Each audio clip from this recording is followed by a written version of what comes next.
Shalom jemaat yang dikasihi oleh Tuhan Yesus Kristus. Berjumpa lagi dengan saya, Pendeta Benny Donaldus. Hari ini kita belajar satu tema, belajar percaya kepada Tuhan Yesus. Belajar percaya kepada Tuhan Yesus. Ternyata kita harus belajar dari Tuhan Yesus. Nah, ada satu kisah di dalam Yohanes 11, yaitu waktu orang yang dikasihi oleh Tuhan Yesus namanya Lazarus sakit keras, dan waktu Tuhan Yesus mendengar berita bahwa Lazarus sakit keras, Alkitab mengatakan Tuhan Yesus sengaja tinggal di kota itu 2 hari lamanya. Jadi dia tidak langsung datang untuk menemui Lazarus, tapi sengaja 2 hari tinggal di kota itu. Nah, kita harus belajar kenapa Tuhan Yesus tidak langsung datang ke rumah Lazarus. Kita baca ya, di dalam Yohanes 11 ayat 14 dan 15. Yohanes 11 ayat 14 dan 15. Karena itu Yesus berkata dengan terus terang, Lazarus sudah mati, tetapi syukurlah aku tidak hadir pada waktu itu. Sebab demikian lebih baik bagimu, supaya kamu dapat belajar percaya. Jadi Tuhan Yesus mengatakan kenapa dia sengaja, karena dia pasti ada urusan yang lain, tapi dia ingin supaya murid-muridnya belajar. Nah, kita perlu belajar percaya pada Tuhan Yesus. Tidak sekadar hanya percaya pada Yesus, tapi perlu belajar, karena kita tidak tahu berapa besar percaya kita pada Tuhan Yesus. Kita akan belajar ya, yang kita lihat lagi dalam Yohanes 14 ayat 26. Yohanes 14 ayat 26. Tetapi penghibur, yaitu Roh Kudus yang akan diutus oleh Bapa dalam namaku, dialah yang akan mengajarkan segala sesuatu kepadamu dan akan mengingatkan kamu akan semua yang telah kukatakan kepadamu. Jadi Tuhan Yesus, dia sekarang di surga, dia mengutus Roh Kudus untuk tinggal menyertai kita selama-lamanya. Nah, Roh Kudus itu akan mengajarkan kita segala sesuatu, terutama ya tadi ya, apa sih rencana Tuhan, apa yang Tuhan kehendaki dalam hidup kita. Karena itu kita belajar ya. Mari, bagaimana proses belajarnya? Ada 3 hal yang kita perlu pelajari ya. 3 hal yang kita pelajari dalam proses belajar dari Tuhan, belajar percaya kepada Tuhan Yesus. Yang pertama, minta urapan baru setiap pagi untuk mengajar kita. Kita perlu urapan baru setiap pagi. Kita baca ayatnya ya. Dalam 1 Yohanes 2 ayat 27, 1 Yohanes 2 ayat 27 dikatakan, sebab di dalam diri kamu tetap ada pengurapan yang telah kamu terima daripadanya, dari Tuhan Yesus ya.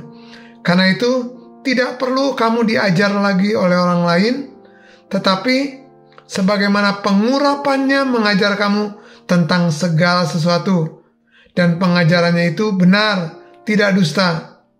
Dan sebagaimana dahulu Yesus telah mengajar kamu, demikianlah hendaknya kamu tetap tinggal di dalam Dia. Jadi yang pertama, minta urapan Roh Kudus setiap pagi. Dialah yang akan mengajarkan segala sesuatu. Kita perlu urapan baru setiap pagi, mengajar kita apa kehendak Tuhan. Yang kedua, proses dalam belajar itu miliki telinga seorang murid. Miliki telinga seorang murid. Dalam Yesaya 50 ayat 4 dikatakan kita harus memiliki telinga seorang murid.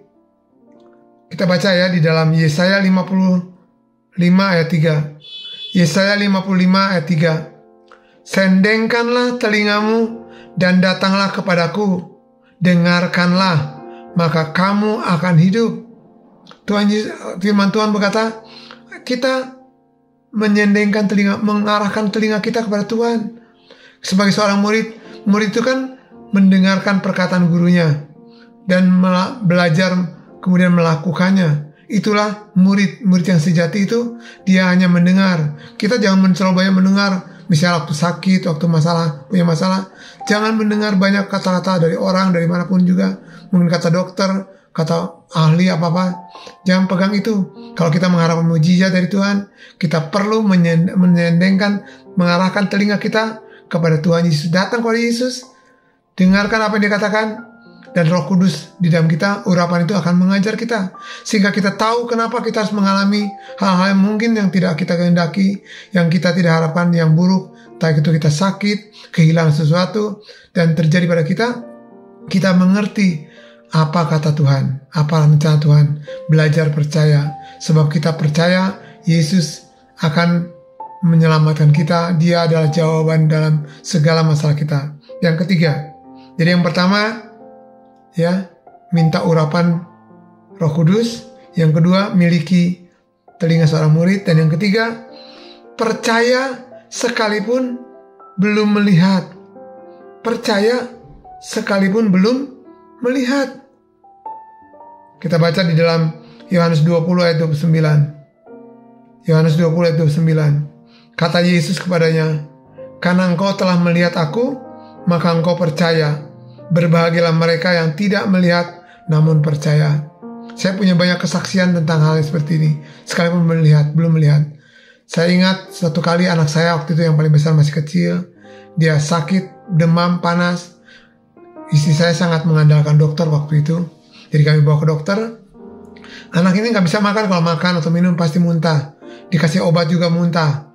Jadi sudah tidak tahu harus bagaimana.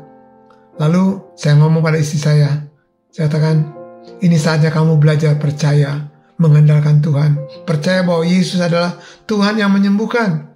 Lalu kami sepakat, kami berdoa untuk anak kami yang sedang demam parah sekali, 3 hari tidak bisa makan, tidak bisa minum, dan sudah lemas sekali. Lalu waktu kami berdoa, saya berdoa begini, Tuhan, ini anak ini milik Tuhan dan daripadamu. Terserah Tuhan, aku percaya, kami percaya, Tuhan Engkau Allah yang menyembuhkan. Lalu tiba-tiba saya dengar suara Tuhan, anakmu hidup dan tidak akan mati. Waktu saya dengar anak saya akan hidup dan Tuhan akan sembuhkan, saya ambil keputusan belajar percaya sekalipun belum lihat. Saya ambil tuh obat-obatan semuanya, saya kata pada saya, kita tidak mengandalkan obat lagi, tapi kita mengandalkan Tuhan. Kami ambil obat-obatnya, kami buang ke WC, dan saya katakan, aku tidak perlu obat ini, aku perlu Tuhan Yesus Kristus. Lalu saya berdoa begini, Tuhan, saya tidak akan berikan dia makan kecuali dia minta makan, saya tidak akan berikan dia minum kecuali dia minta minum.